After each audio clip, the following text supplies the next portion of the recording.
Hi everybody, it's time for your Farm and Ranch News.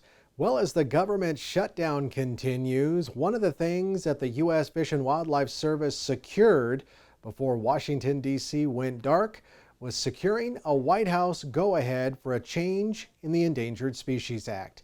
Now, the focus of the proposal, they say, centers on the level of protection provided to species listed as threatened. During the recent Public Lands Council annual meeting in Flagstaff, Arizona, U.S. Fish and Wildlife Service Director Brian Nesvik told me that ranchers still play a very important role in overall wildlife populations.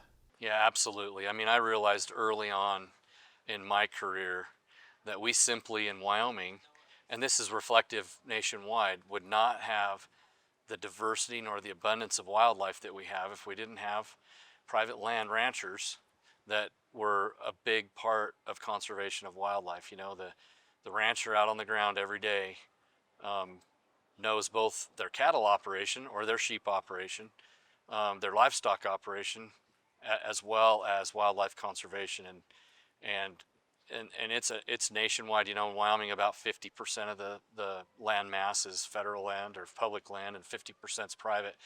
But you know, in a lot of states, it's a much higher proportion either way.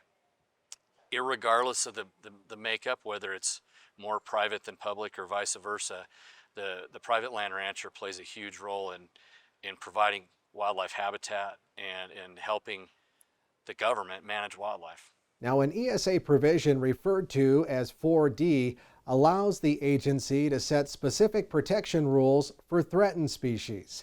The agency has agreed to pause use of the blanket 4D rule until October 31st of 2026, by which point it expects to have completed the regulatory process needed to end the practice and set the stage for every threatened species to get its own rule with possible exceptions.